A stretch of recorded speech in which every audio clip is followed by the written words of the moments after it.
Untuk mengetahui bagaimana kondisi terkini longsor Pekalongan serta berapa jumlah korban, kita akan berbincang bersama Bupati Pekalongan Fadia Rafiq dan Ketua Tim Prediksi dan Peringatan Dini Cuaca BMKG Ida Pramuwardani dan juga melalui sambungan telepon Kapolres Pekalongan AKBP Doni Prakoso. Sementara kita akan sapa Pak Doni terlebih dahulu. Selamat malam Pak Doni. Selamat malam, Mbak. Baik, Pak Doni, sampai malam ini di mana fokus lokasi evakuasi dan pencarian, Pak? Jadi perkembangan situasi di lokasi, tadi kami dengan Dandim baru saja melaksanakan atau meninjau untuk di lokasi, masih terkendala dengan dua titik longsor yang membatasi akses dari posko menuju ke lokasi atau menuju ke TKP. Untuk sampai saat ini upaya pencarian sementara kita hentikan karena terkendala cuaca, hujan mulai deras ditambah lagi dengan kabut yang turun. Akan tetapi kita tetap melakukan upaya untuk membuka jalur akses. Jadi kita memaksimalkan alat berat untuk membuka satu jalur akses dari dua jalur akses yang menghalangi atau merintangi dari posko menuju ke tempat lokasi TKP gitu. Baik, Pak Doni, tadi karena ada kendala cuaca dan juga akses yang terputus, artinya masih ada area atau wilayah yang saat ini masih sulit dijangkau? Jadi untuk wilayah akses yang bisa digunakan hanya dengan jalan kaki, tetapi tidak bisa menggunakan kendaraan, baik roda 2 maupun roda 4. Jadi upaya pertolongan atau yang dilakukan TNI, Polri, BPBD, relawan dan masyarakat menggunakan metode jalan kaki ataupun aksesnya hanya jalan kaki saja untuk menembus dua titik longsor yang cukup besar. Baik, untuk data terkini Pak, berapa jumlah korban jiwa, korban luka ataupun warga yang masih dinyatakan hilang? Update terakhir yang terdata di posko yang dikonfirmasi meninggal dunia 17 orang, tadinya 18, tetapi ternyata yang satu ini belum ketemu, jadi dimasukkan dalam daftar orang hilang. Kemudian yang orang hilang itu sebanyak 11 orang yang hilang, ulangi 9 orang yang hilang, kemudian yang sudah ditangani, sudah diungsikan baik ke puskesmas, Petung, ataupun ada juga yang dirujuk ke rumah sakit Kajen, itu ada 13 orang. Itu. Baik, tadi Pak Doni mengatakan saat ini terkendala cuaca untuk proses evakuasi maupun pencarian. Selanjutnya kita akan bergabung bersama Ketua Tim Prediksi dan Peringatan Dini Cuaca BMKG Ida Pramuwardani. Selamat malam. Selamat malam Pak Ida. Selamat malam. Baik, Pak Idan, untuk prediksi cuaca terutama di Kabupaten Pekalongan sendiri seperti apa Pak? Baik, untuk di wilayah Pekalongan sendiri memang untuk hingga seminggu ke depan kami masih memantau adanya potensi cuaca dengan intensitas sedang hingga lebat.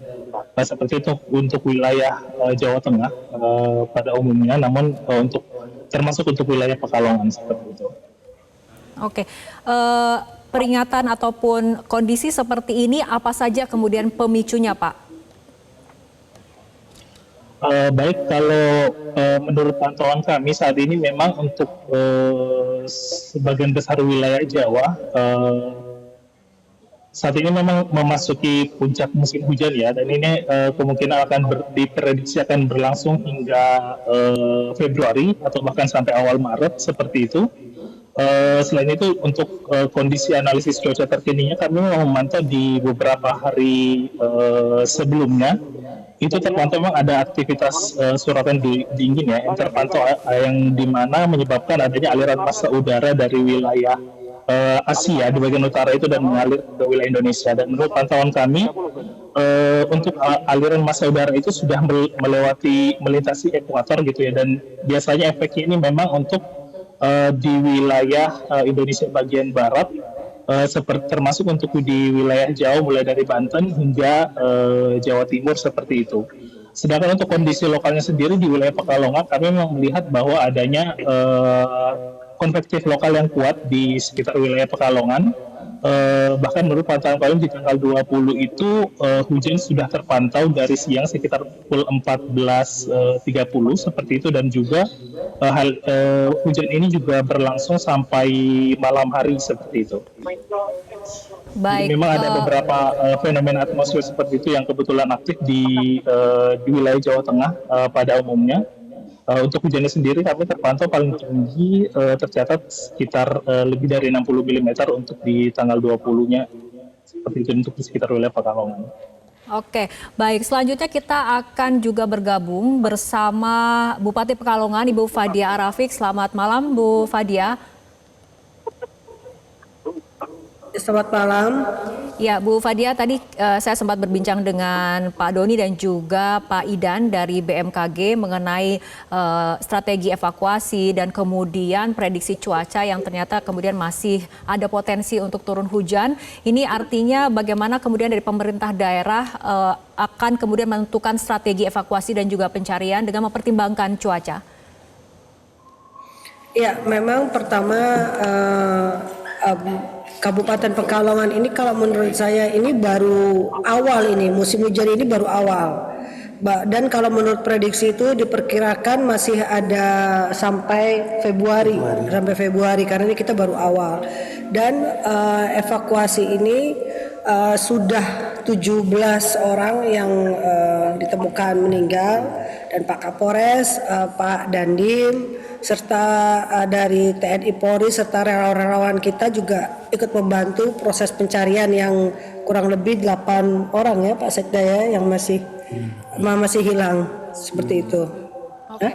Untuk warga yang saat ini menjadi korban banjir sendiri, Bu Fadia, bagaimana kemudian lokasi pengungsiannya ataupun posko bencananya seperti apa? Ini kebetulan di Kabupaten Pekalongan ini kan hampir semua kecamatan ini, Mbak, yang 11 kecamatan yang berdampak pada musim hujan ini. Kalau di Petung itu daerah atas itu yang ada yang meninggal itu longsor. Kalau di bawah ada yang tanggul jebol yang sampai kena ke 11 desa karena satu tanggul itu untuk satu kecamatan yang jumlah penduduknya juga besar. Ada juga yang jembatan putus, jalan putus, memang berbagai macam ini. Jadi yang kita lakukan adalah pemerintah daerah ini pertama kita benar-benar harus menetapkan status Kabupaten Pekalongan menjadi tanggap darurat, itu yang pertama. Dan saya sudah berkomunikasi dengan Pak Gubernur dan juga BNPB pusat agar segera membantu pemerintah Kabupaten Pekalongan. Karena terus terang dengan situasi yang mendadak dan 11 kecamatan kena dengan jumlah penduduk kita yang hampir berarti ini sekitar 70%-an berdampak dari 1 juta 1.018.000 jumlah penduduk ini, itu sekitar 80%-an ini kena. Ini artinya kan memang benar-benar menjadi sesuatu yang serius yang harus kita perhatikan. Oke, artinya sudah ada dipilihkah kemudian lokasi-lokasi untuk menjadi pusat pengungsian, karena tadi seperti dikatakan oleh Bu Fadia ini warga yang terdampak banjirnya sekitar 80% dari total penduduk. Iya betul, sudah setiap kecamatan kita sudah siapkan tempat pengungsian dan juga sudah ada dapur daruratnya, juga sudah dapur umum sudah ada untuk masyarakat, termasuk obat-obatan juga sudah kita kirimkan, yang kami bisa pokoknya sudah kita lakukan semua dari pagi. Oke, baik. Saya akan kembali ke Pak Idan terlebih dahulu. Pak Idan, dengan melihat potensi cuaca untuk beberapa hari ke depan, artinya himbauan kepada pemerintah daerah ataupun pihak-pihak terkait seperti apa?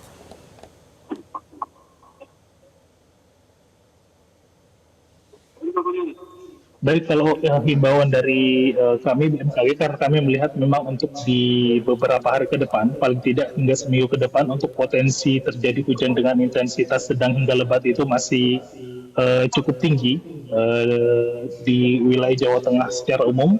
Mungkin kami menghimbau untuk masyarakat agar selalu waspada, karena memang beberapa hari ke depan ini masih terdapat potensi hujan tinggi, khususnya untuk di wilayah-wilayah yang rawan bencana seperti itu, di wilayah yang topografinya tebing atau curam. Mungkin juga bisa selalu melihat untuk langkah mitigasinya, masyarakat mungkin bisa mencari tahu ya terkait wilayah-wilayah mana saja atau jalur-jalur evakuasi. Jadi jika memang nanti terjadi bencana seperti itu, masyarakat sudah tahu wilayahnya, dan juga mungkin perlu untuk terus memantau informasi dari pemerintah setempat jika memang diperlukan langkah evakuasi seperti itu. Oke, saya akan kembali ke Pak Doni. Artinya untuk besok pada saat pencarian dilakukan, apakah strateginya akan sama seperti hari ini atau akan ada strategi yang berbeda untuk evakuasi dan juga pencarian korban? Baik Mbak, jadi untuk saat ini kita berupaya memaksimalkan membuka akses jalan dengan tujuan supaya untuk upaya evakuasi bisa berjalan maksimal. Kalau akses jalan longsor ini belum terbuka penuh, itu kita hanya bisa melakukan upaya pencarian secara manual atau hanya dengan alat-alat yang sederhana. Demikian. Baik, kembali ke Bu Fadia, untuk langkah dari pemerintah kabupaten akan seperti apa untuk menangani ataupun strategi evakuasi, menangani korban pengungsian dan juga mengambil langkah mitigasi untuk kemudian masih adanya potensi cuaca buruk di daerah Pekalongan? Ya, pertama yang kita lakukan juga kami menghimbau seluruh masyarakat Kabupaten Pekalongan, khususnya yang di wilayah atas, agar untuk sampai bulan Februari ini kita benar-benar harus sangat berhati-hati. Itu yang kita lakukan, dan juga mempersiapkan kebutuhan-kebutuhan yang memang harus kita siapkan, tidak bisa tidak, apalagi kebutuhan soal makan, pakaian, yang apabila masyarakat kita ada juga Mbak, ini banyak, bukan ada tapi banyak yang sampai rumahnya tuh hanyut, banyak sekali di Pekalongan ini. Hanyut total, nggak sisa apapun. Itu banyak. Jadi artinya itu kita siapkan hal-hal yang seperti itu, dan besok pagi kami beserta BNPB pusat akan langsung ke Petung, itu ke daerah atas Petung, untuk ke daerah Kasimpar itu untuk juga melihat apa yang harus kita lakukan. Pertama memang harus membuka jalan dulu, karena itu tadi kalau dilihat itu menuju ke lokasi itu harus jalannya kurang lebih kalau nggak salah 5 kilo. Baik, Bu Fadia, kita harapkan proses evakuasi besok dapat dilakukan dengan optimal dan para korban dapat kemudian dibantu dengan maksimal juga. Terima kasih Bupati Pekalongan Ibu Fadia Rafiq dan Prakirawan Senior BMKG Bapak Idan Abu Bakar serta Kapolres Pekalongan AKBP Doni Prakoso. Terima kasih telah berbincang bersama kami malam hari ini. Jelajahi cara baru mendapatkan informasi. Download Metro TV Extend sekarang.